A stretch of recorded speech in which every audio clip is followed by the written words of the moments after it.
Good morning.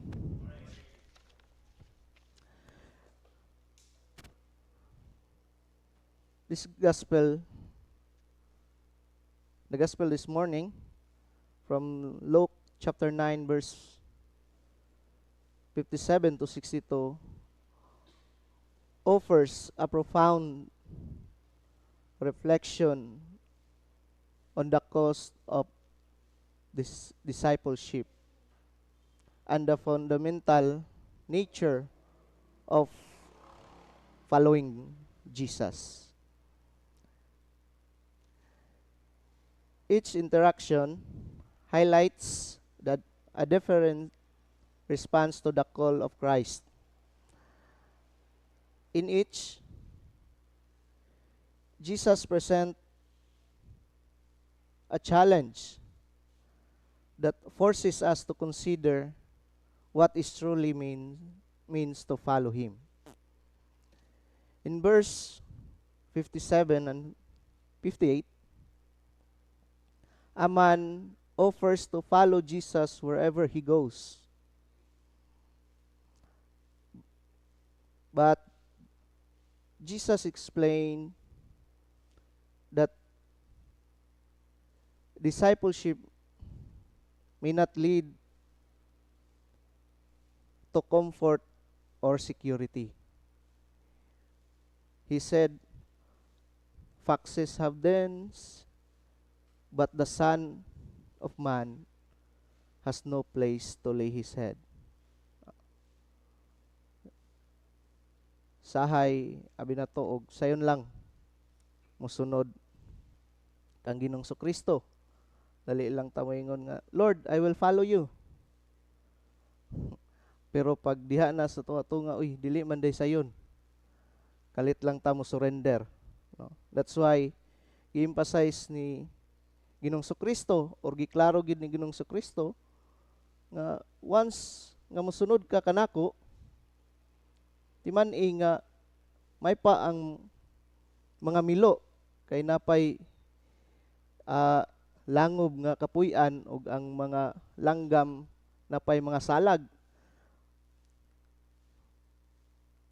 Kung mosunod ka kanako, dili ni but pasabot nga kung mosunod ta ni Ginong Kristo, hayahay.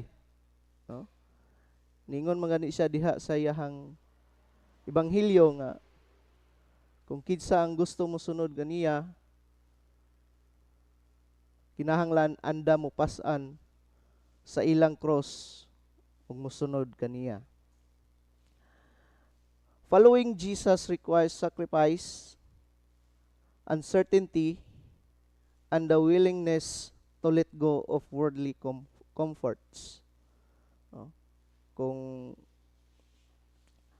musunod kita ni Kristo, dapat willing ta. No? I-sacrifice nato ang tanan natong mga kalibutanon nga mga butang, no? Kanang mga kalibutanon nga mga kanang kung asa ta komportable, no? And also in verse 59 to 60, a man asked first to bury his father before following Jesus. No? So in this verse, Jesus asked somebody, no, to follow him. Pero ningon siya nga, "Wait lang, Lord, ako sang ilubong ang akong papa." No? Tungod kay namatay. No? Mayo sad nga rason kay tungod kay in Jewish tradition, importante gid kayo sa ila ang paglubong sa ilahang minatay. But Jesus replied, "Let the dead bury their own dead," emphasizing that the mission of the kingdom must take priority over personal duties. So, but pasabot nga dili pud but pasabot nga pasagdan na lang nato, no, ang pamilya, no, but gi-emphasize ni Ginoong Kristo nga proclaiming His kingdom or taking up His mission, no? Fulfilling His mission is the most priority than our personal duties. Discipleship calls for a fundamental obedience or radical obedience and prioritizing the gospel over other responsibilities. Even the important ones. No, bisag katong mga gitan-aw nato, no, nga pinaka-importante gid nga angay natong buhaton. Pero dapat mas priority nato ang misyon nga gihatag sa Ginoo para kanato. And in verse 61 to 62, the last one, another man says he will follow Jesus, but he wants to say goodbye to his family.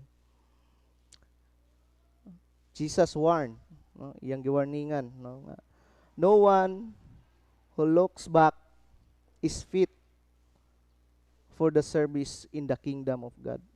No. Ngano man kaha? Mura ba kung magdadaro ka kanang umaba nga gadaro, kung magsigi na siya og lingi sa iyang likod, hiwi na yang agi, dili gina straight. No? Tungod kay bisan tuod ang kabaw nga gauna, siya gihapon ang nagtimon niini. No, kung magsigi kag lingi, no, ang kabaw bisag asa na paingon, no. So walay insakto, no, dili straight ang iyahang agi. That's why gi-emphasize ni Ginoong Kristo dinhi nga dili ta kinahanglan nga magsigi pa og panglingi, no, sa ato ang mga kung unsa pay ato ang nangabilin, no, sa dihang mosunod ta ni Ginoong Kristo, illustrating that discipleship requires complete focus and commitment. No? When we follow Jesus, it requires complete focus and commitment. No? Dili na ta unsa pa diha to ang mga ang sideline, no? Sideline nga importante ba? Following Jesus demands undistracted devotion and commitment to the task at hand. No?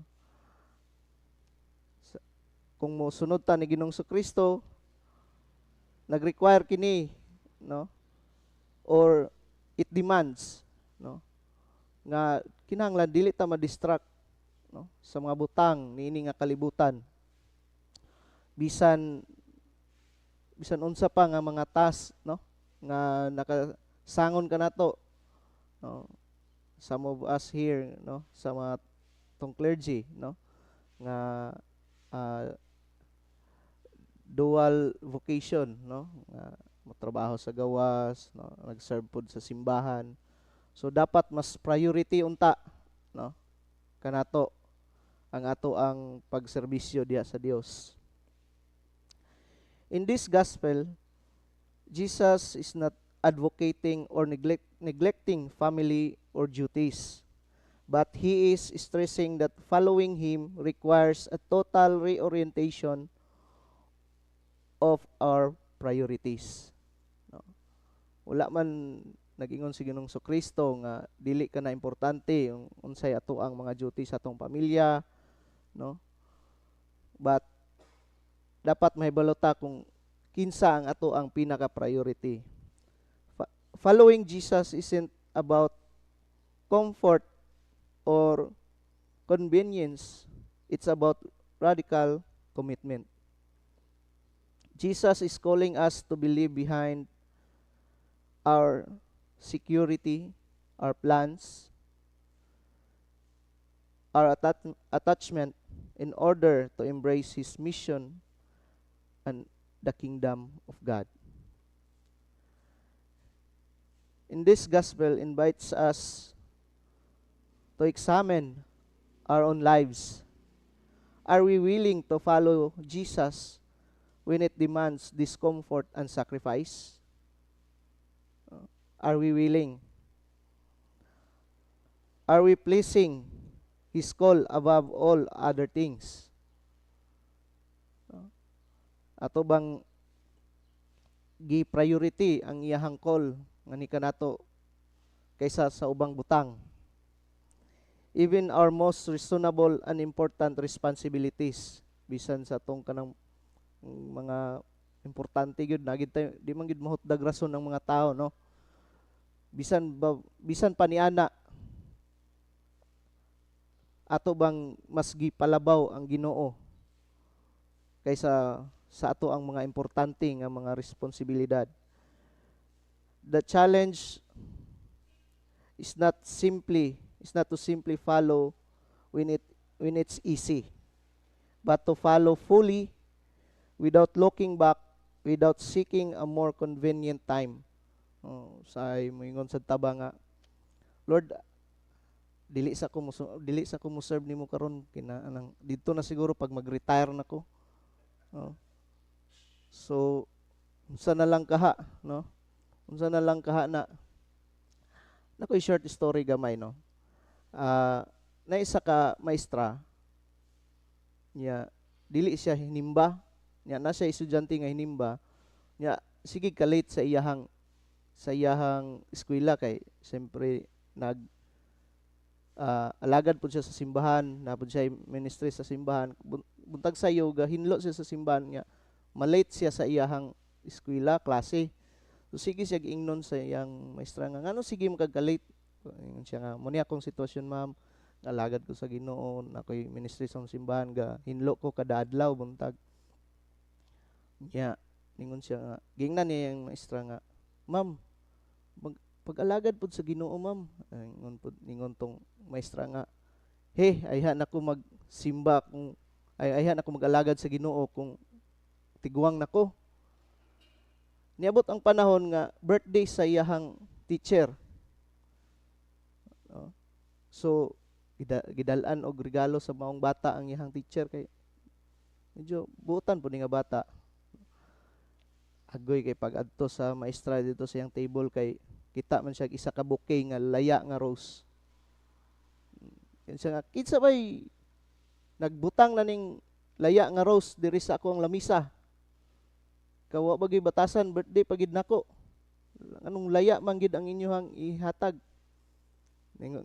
Ningon din tong bata nga, ma'am, ako ma'am. Ningon biya ka ma'am nga, ayha ra ka mo alagad sa Ginoo kung tiguang na ka. Upod na ang gibati sa Ginoo ma'am sa dihang imo siyang giingnan, sa dihang gihatagan ta ka sa rose nga laya. Unsa pa may kapuslanan sa rose nga laya, no? Sama ra na nga niingong ka nga ayha ra ka mo alagad sa Ginoo kung tiguang na ka. So, no? Usahay ba? No? Ultimately, the question Jesus poses to us is, are you ready to commit to the mission of the kingdom no matter the cost? It's not an invitation for a faint of heart, but for those who are willing to give everything for the sake of the gospel. Good morning. Please stand.